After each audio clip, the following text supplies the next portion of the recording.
Hey guys, welcome to week 4.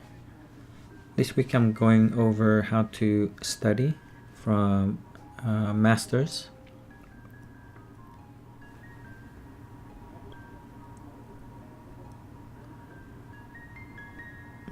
I like drawing on a gray tone paper because it immediately forces you to think about values and tones. So as I'm doing this, I'm looking at placement and shapes.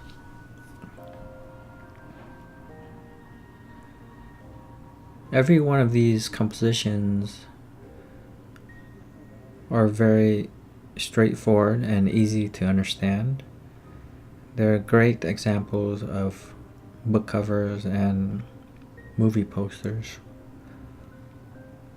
A few of them were chosen because they were great story moments, so that's another category.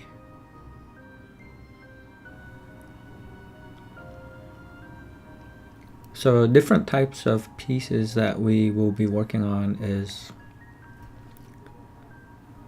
book covers, posters,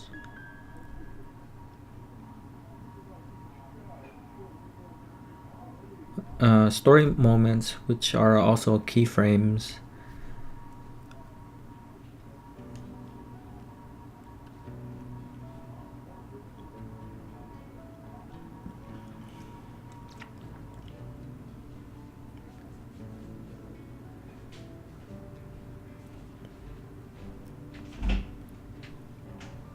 a lot of times we overthink things, and looking at these examples that I've chosen, a lot of them are very straightforward, very simple.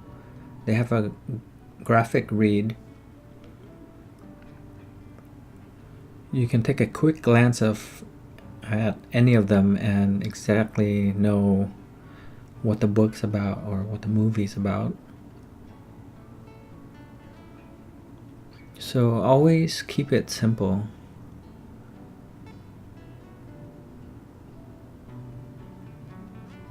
We're gonna hear the term graphic a lot, and all it means is that the shapes are strong. The shapes are very clear and readable.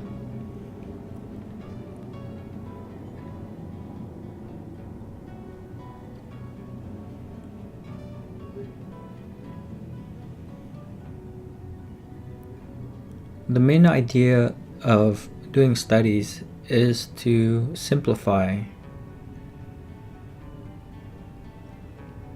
This shows us the essence of the design, the bare essentials of what's necessary to communicate a visual idea. The rest of the details and things like that is all extra, but these are the bare bone main elements that make up these great book covers and movie posters or story illustrations that we love.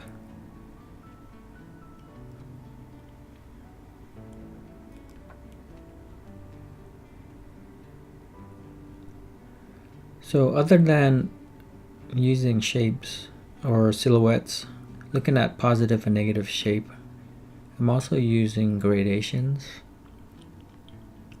I'm keeping my values very simple, no more than 3 values or 4 max.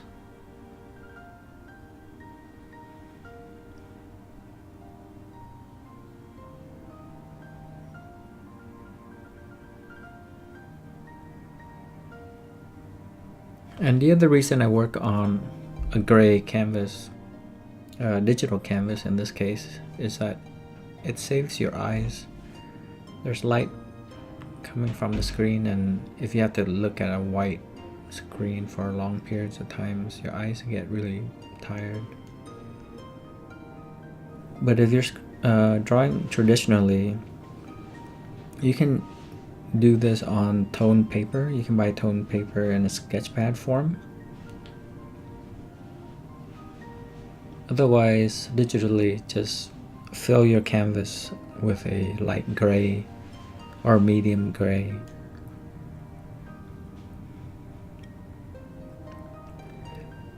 So this is a pretty classic composition, number 2 here, that shows scale, a small element on the bottom and juxtaposed with a large element in the background.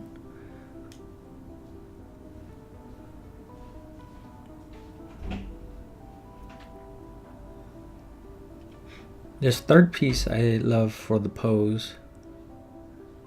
It reminds me of a diver, or an Olympic, diver.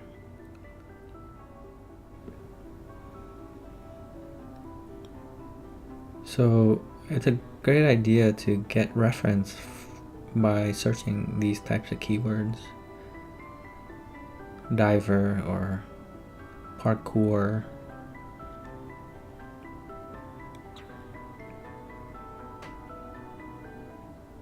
We get the best action poses from athletes and dancers.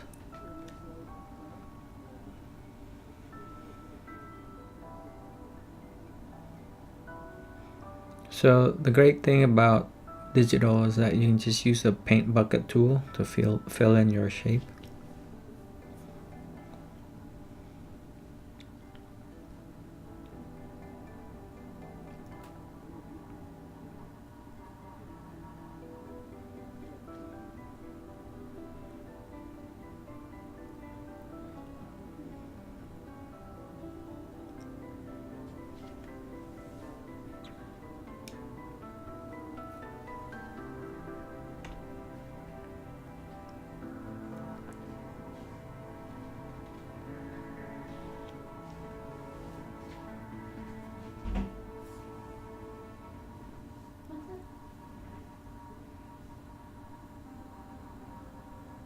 You notice that in many compositions, the sky takes up a huge portion of it. For example, this piece here, the sky takes up like 75% of the composition. So learn how to paint clouds. We're not getting into it, but it's just a side note.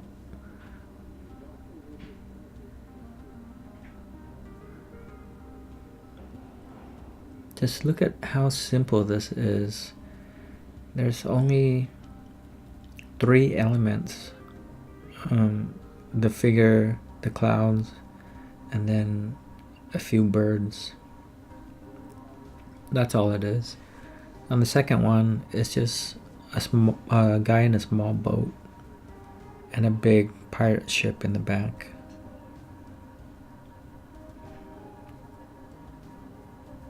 The vignetting in the corners on the second piece is just an opening, like a cave opening that he's coming through. And the first piece is so simple.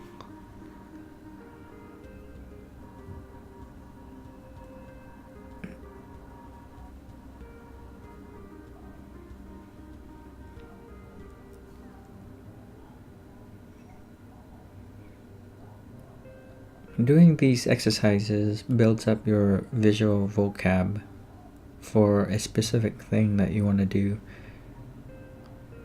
whether it's a painting or specifically a book cover. Because not only are you learning about where the subject should be placed, you'll learn a sense of where to leave open space so that maybe the words or the book cover title would go, or the credits. It really is a part of the composition. I'm not putting the text in there, but it's definitely something you have to consider.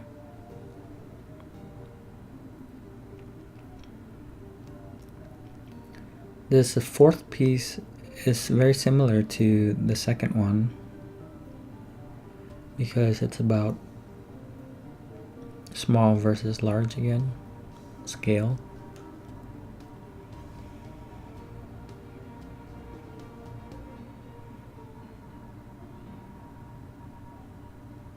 There's a nice gradient that's darker on the right side.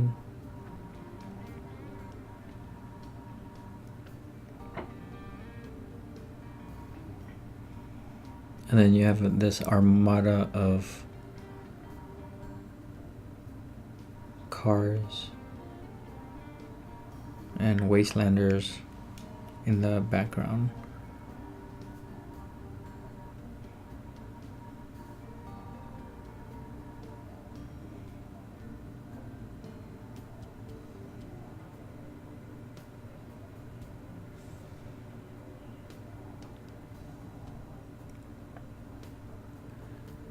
Notice that things that are further away have a lighter value.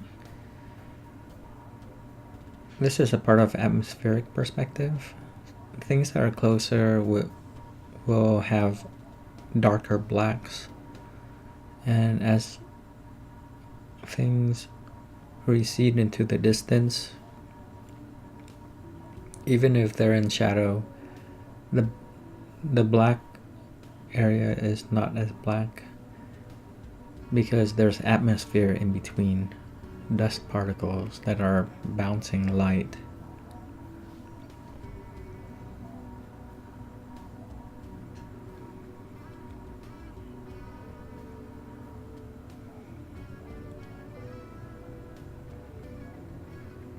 And if there's smoke or more dust near the surface of the ground, then it'll be even lighter at the bottom.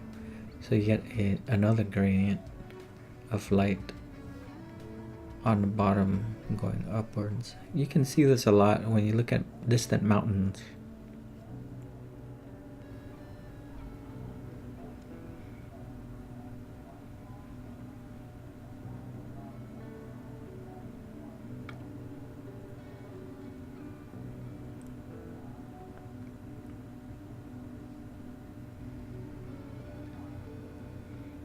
I spent about 10 minutes each on these studies. I think it's enough time to get the essence of each piece. If you spend too long, you start working on details, and that ruins the idea of learning how to simplify or trying to see what the essentials are.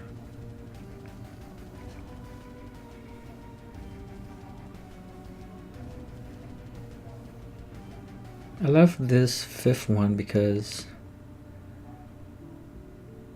the main silhouette is a symbol, an icon.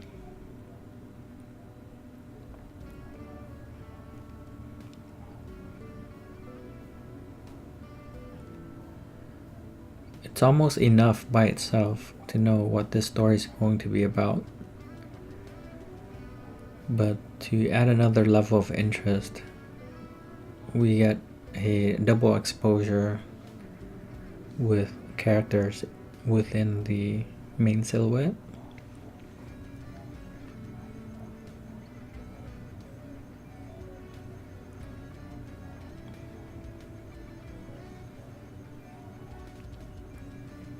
Notice that I use the biggest brush possible, and then I just carve out little details.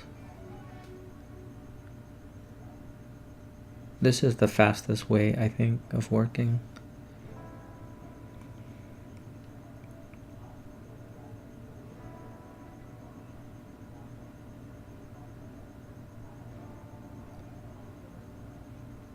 It's almost like sculpting in a way. You start with a big block of marble, and then you cut out what doesn't belong. And what's left is what you're after.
I grew up with watching Arnold Schwarzenegger as Conan, so it was one of my favorite characters growing up.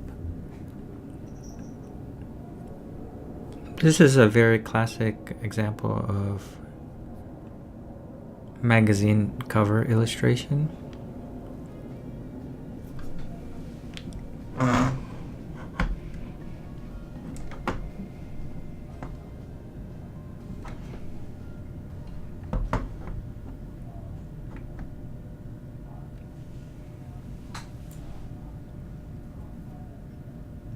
If you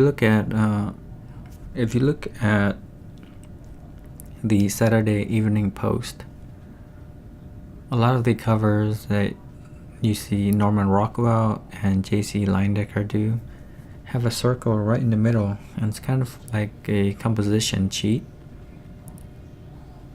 It's like telling the audience, look right here in the circle. This is the focal point. It's kind of a cheap trick, but it works.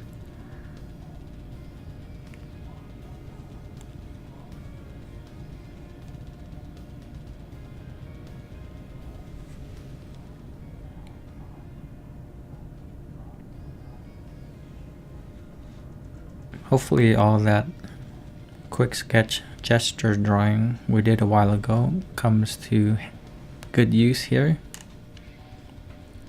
using S curves, C curves, looking at where straight is and where curved parts are.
If you haven't seen Leon the Professional and you have some time, I definitely recommend it.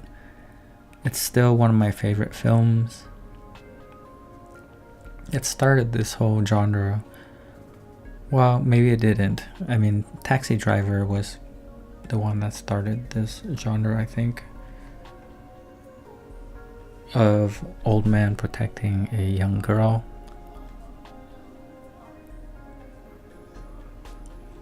It was neat seeing it again in Logan, and even in video games like Last of Us.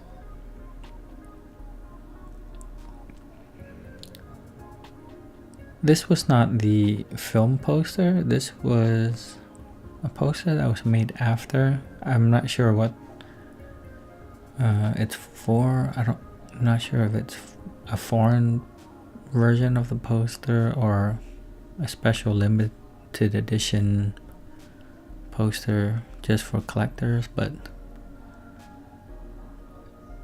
I love the graphic element of it.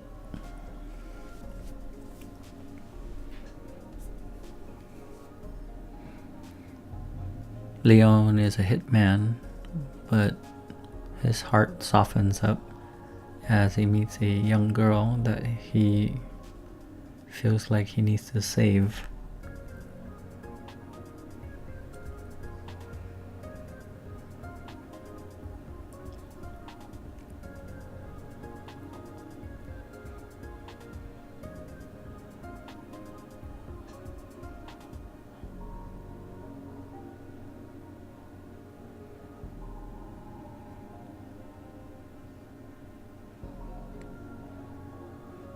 Natalie Portman is a great actress in this film. I think it's still my favorite Natalie Portman film.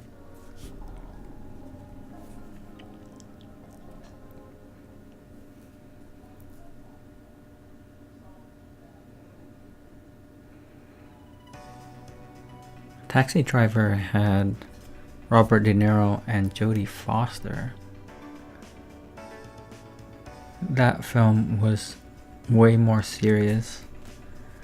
Oh, and also in Leon, you have Gary Oldman.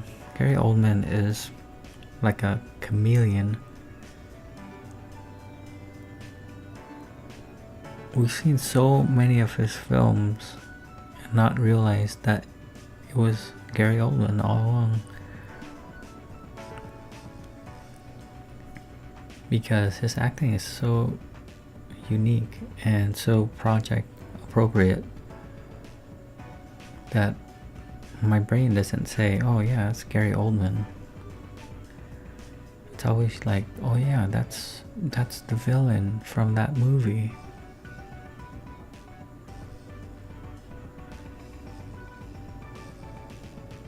So in Leon, Gary Oldman is the crooked cop, the antagonist.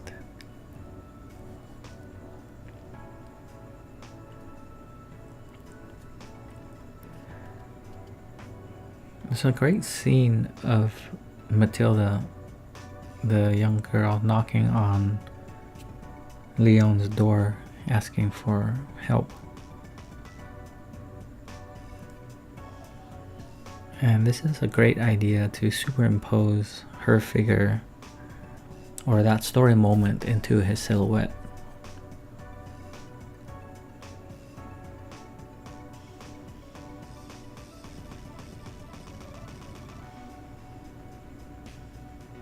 And we're using a low angle on Leon to make him look even more big and heroic while keeping Matilda pretty small in the frame. Compositions with doors and windows always work very well because it's kind of like using that circle in the middle of study number 6. It's like, here's a window, look here. It's always inviting opportunities for story.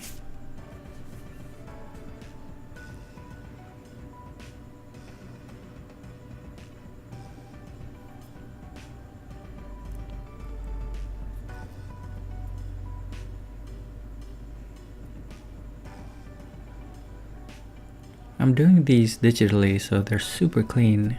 If you do these on paper, I would go a little bit slower and make the shapes as clean as possible.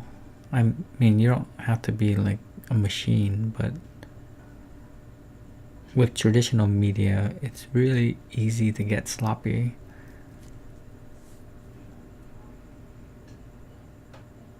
And with these graphic studies, when things get sloppy, the clarity goes away, and that's not good, especially since they're really small. I would do maybe 15 of these on a page of my sketchbook. Copic markers would work really good for this.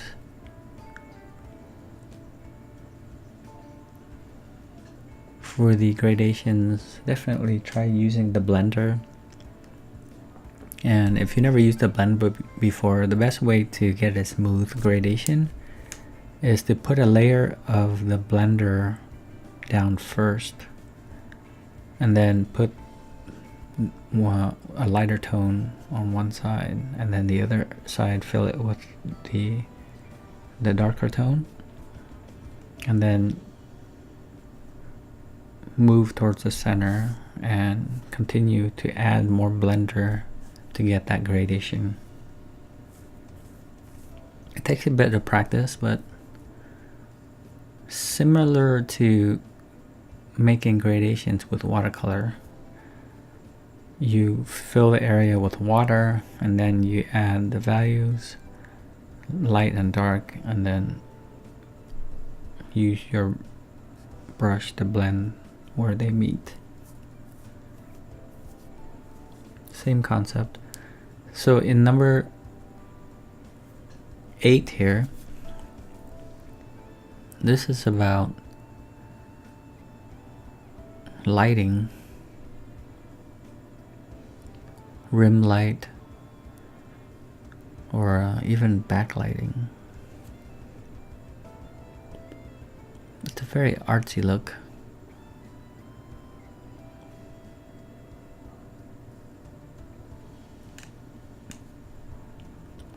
It's very film noir.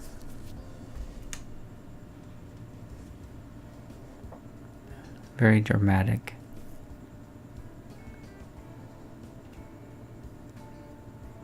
I love it for its simplicity and directness.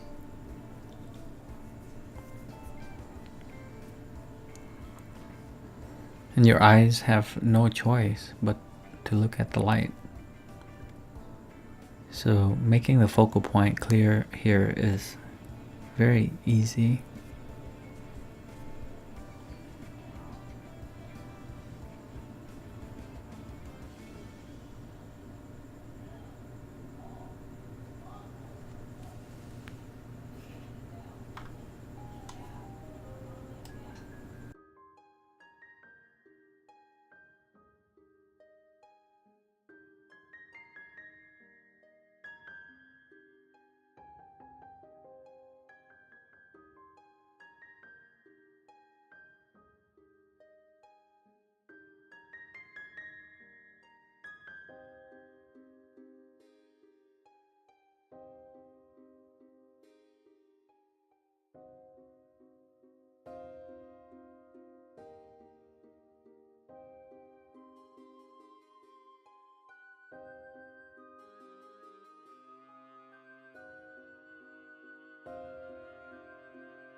Alright, so the next one is classic Indiana Jones.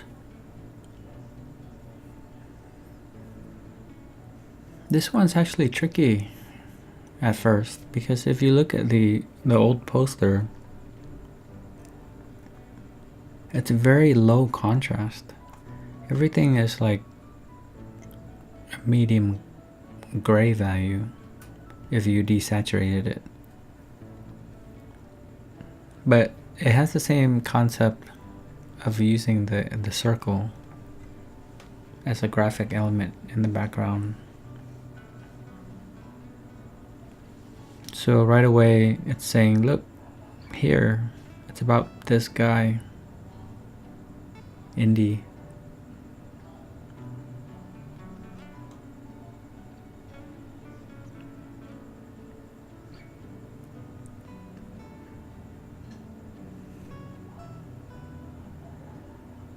So in order to see the graphic quality of this, I would just fill him in with black because he is the main positive shape.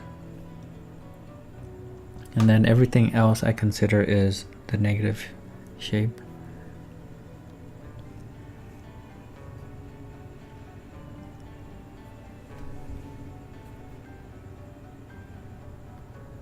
The whip kind of helps move the eyes around the canvas a little bit.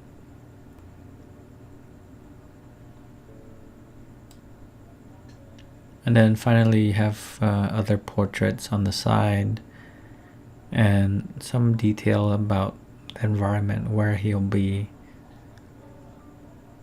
somewhere with columns.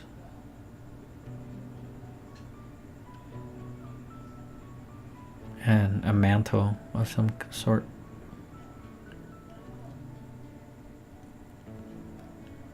There's a tiny bit of a gradient on top. It's very subtle.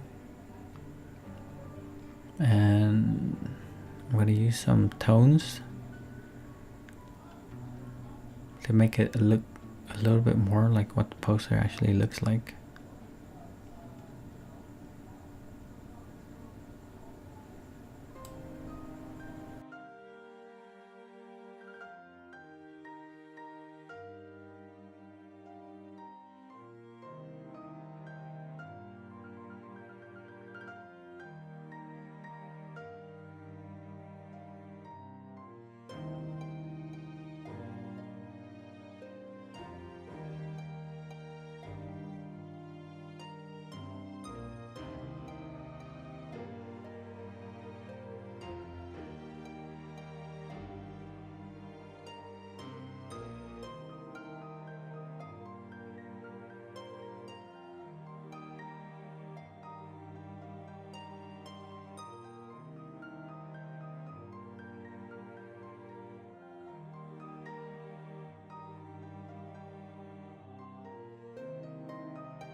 I love this composition,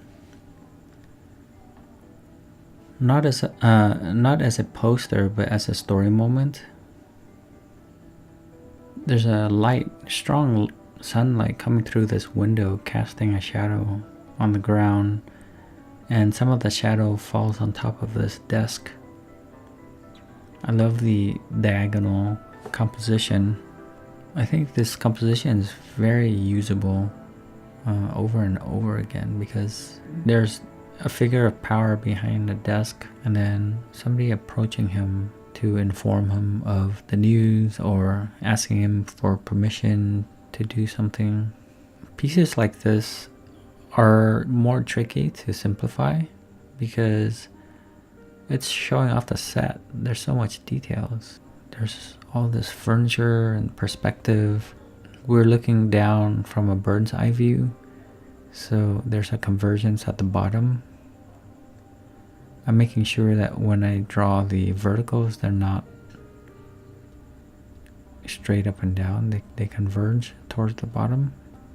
Just eyeball perspective, but if you're mentally aware that there's a convergence at the bottom there, it helps a ton. This is a great example because I think a lot of times we might try a piece where the light through the window is cast on the ground, but it's the exact shape as the window, so there's not interest. There's always a better opportunity by putting an object into that cast light on the ground to break up that large shape and make it more interesting. I'm adding values here to the dark shape. If you squint your eyes and look at the value change in the dark areas, the changes are not great. I mean, the value doesn't vary that much. So I'm trying to be careful to make the contrast not too high in that dark shape. If you squint your eyes, there's just two shapes, the light shape and the dark shape. So I don't want to make the light areas too light within that dark shape.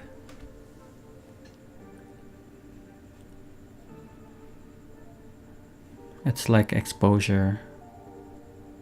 If it looks wrong, it's not convincing.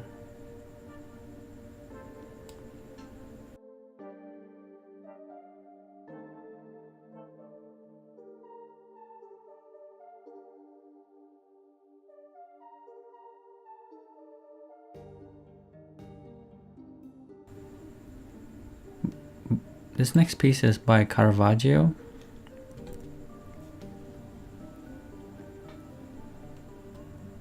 One of the most beneficial classes in college was art history, because you get to look at all these master painting, because you get to look at all these master painters and the works.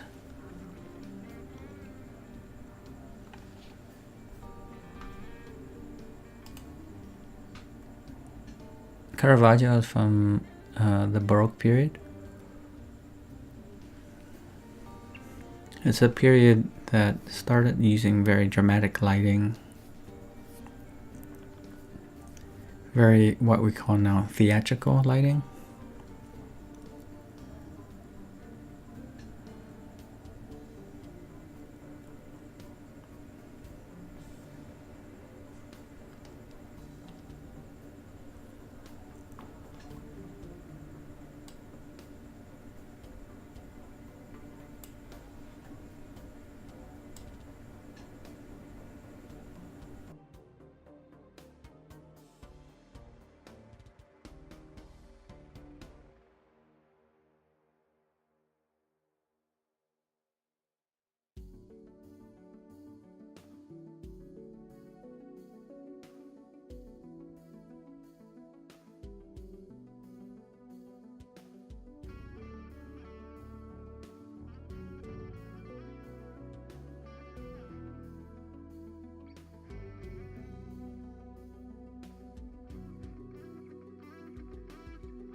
Okay, so in this piece by Dean Cornwell,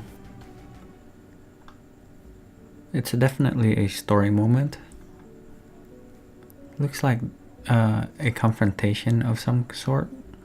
I don't know what this story is, but it's very interesting. There's a triangulation in the composition. Story moments are usually very challenging to break down and simplify. This one in particular has a lot of perspective.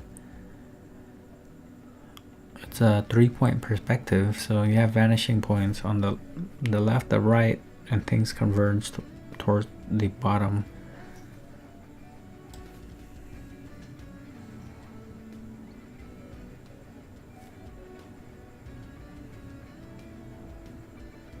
The gestures here are very subtle, but the man in the suit looks very relaxed, while the woman looks kind of tense. And the big guy sitting on top, he looks like he's the middleman.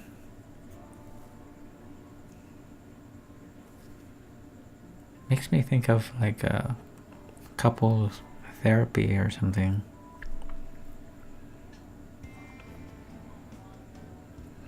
Dean Cornwell is one of my favorite illustrators, and his work is amazing. If you're in LA, definitely try to go see his originals at the LA Library. He has a huge mural in there.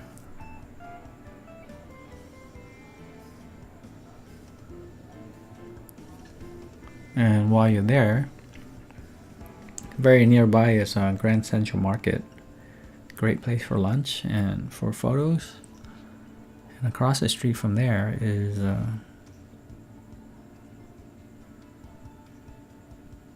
where Blade Runner was shot.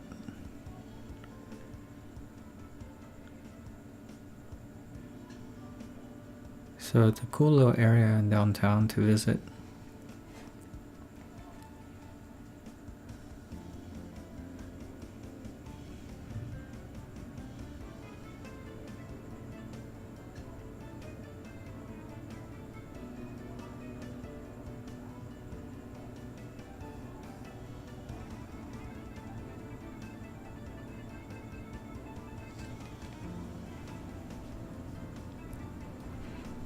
So again, this is another story moment.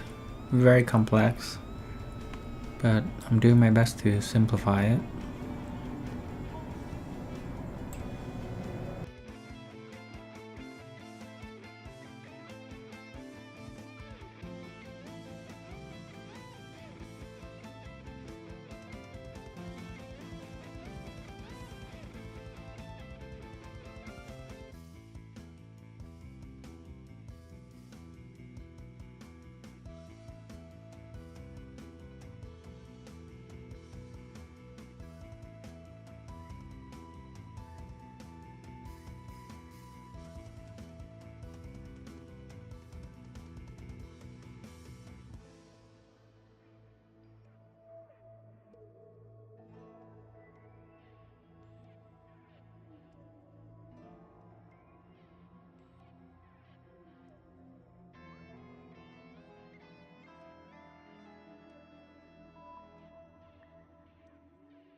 This last piece is from a video game that I like called The Last of Us. It's a post-apocalyptic story. Again, similar to Leon, where it's about an older guy saving a younger girl, but she becomes very, very tough and self-reliant on her own in the process. So she's also a playable character. So this is a shot of Ellie walking into the dangerous post-apocalyptic world.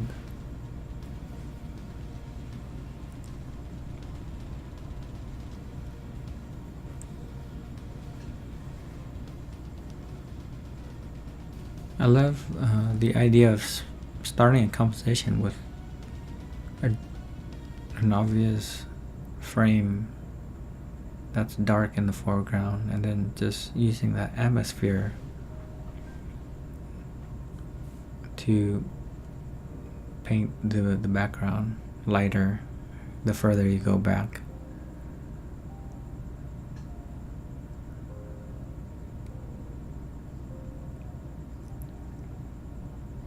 It's like you're inside of a house looking outside.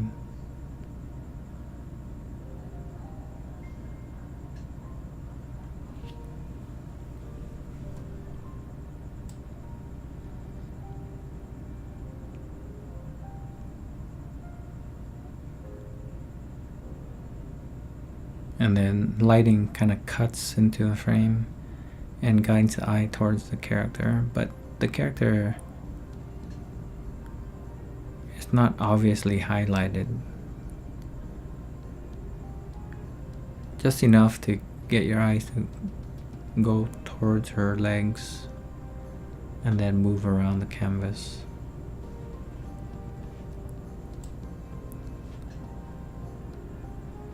And then it's backlit, so there's a light bloom.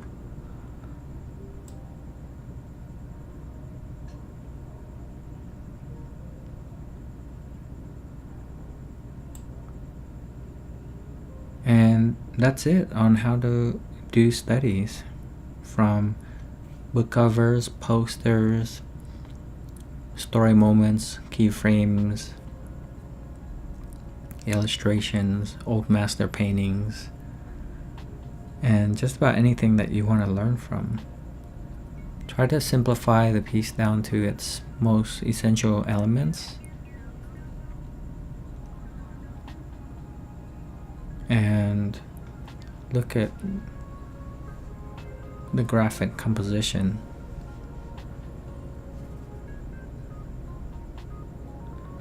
Next week, I'll talk about how we could use these to create our original pieces. Thanks for watching. See you next time.